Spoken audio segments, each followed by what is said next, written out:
আমরা আলোচনা করব। ব্যারিস্টার সাজেদ আলী চৌধুরী, আপনি শুনলেন আমাদের আরেকজন অতিথির বক্তব্য আজিজুল বারী হেলালের। আপনি কি সন্তুষ্ট? এবং সংসদে আজকে তো এই বিষয়গুলো নিয়ে আলোচনা হয়েছে। ধন্যবাদ ধন্যবাদ একাত্তরকে আমাকে ইনভাইট করার জন্য, আর যে সাংবাদিক জিয়াউল হক কবির সুমন ভাই এবং আজিজুল বারী হেলাল ভাই এবং যারা শুনছেন সবাইকে শুভেচ্ছা। আসলে এই সংসদটা বেশ প্রাণবন্ত, কিন্তু দিন শেষে এখন প্রশ্ন হচ্ছে সংবিধান তুমি কার? সংবিধান তুমি কি জনগণের, নাকি আওয়ামী লীগের, নাকি বিএনপির, নাকি জাতীয় পার্টির, নাকি জামাতের, নাকি দিন শেষে আবার জনগণের কাছে ফিরে আসবে সংবিধান? এখন যে এক একজন এক একভাবে ডিফাইন করছে, এখন এত বেশি এটা কমপ্লেক্স করে ফেলছে, মানুষ আসলে একটা হেফেজার্ড সিচুয়েশনে পড়ে গেছে।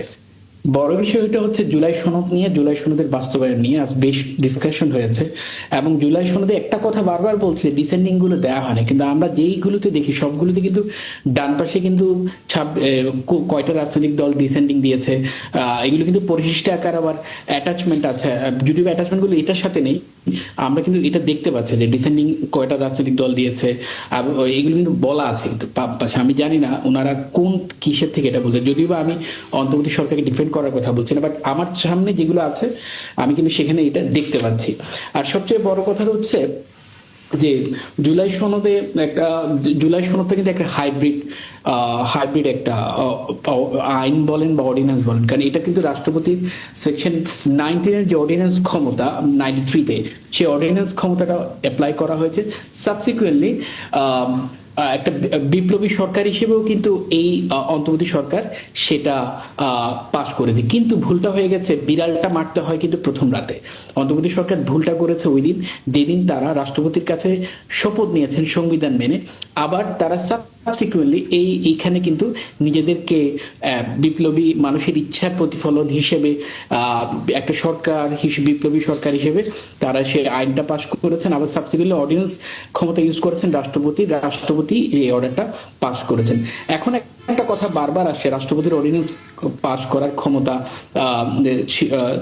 73-এর পরে আর অ্যাপ্লাই করা হয় না বা অ্যাপ্লিকেবল না, কিন্তু দেখেন এর মধ্যে কিন্তু সংসদে কিন্তু 130টা কিন্তু অর্ডিন্যান্স পাস করেছে, তার মধ্যে কিন্তু হয়তো বিএনপি সরকার 120টা বা 22টার মতো অর্ডিন্যান্স কিন্তু সংসদে প্লেস করেছে, বাকি 9 থেকে 10টা, যেমন জুলাই সনদ বলেন, সংসদ সচিবালয় ইস্যু বলেন, জাজেস অ্যাপয়েন্টমেন্ট ইস্যু বলেন, এরকম আরো অনেকগুলো গুরুত্বপূর্ণ ইস্যু কিন্তু লেপস করে দিচ্ছে, যার কারণে এগুলো হয়তো আর আলোর মুখ দেখবে না।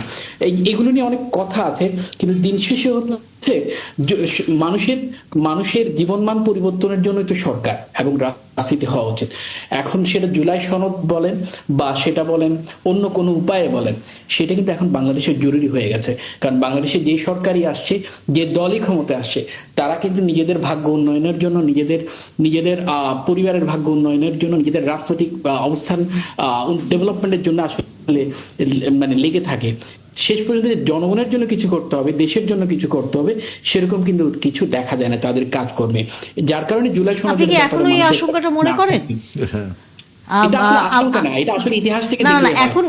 ইতিহাস ঠিক আছে, কিন্তু বর্তমানে যেই নতুন ভাবে দেশের গণতন্ত্র, নতুন ভাবে একটি যে আমরা নির্বাচনটা বলছি সবচেয়ে বেশি গ্রহণযোগ্য এবং কোনো ধরনের বিশৃঙ্খলা ছাড়া সকলের মতামতে বহিঃপ্রকাশে এই সরকার গঠিত হয়েছে, সেখানেও কি আপনি এই ধারাটি অব্যাহত আছে বা থাকবে বলে সামনের দিনে আশঙ্কা প্রকাশ করেন? এটা আসলে আশঙ্কা অবশ্যই প্রকাশ করি, এই জন্য কারণ দিন শেষে রাজনীতিবিদদের চরিত্র তো বদলাই। আমরা আলোচনা করব, আপনার এই জায়গায় আপনাকে আমাকে থামাতে হচ্ছে কারণ বিরতি নিতেই হবে।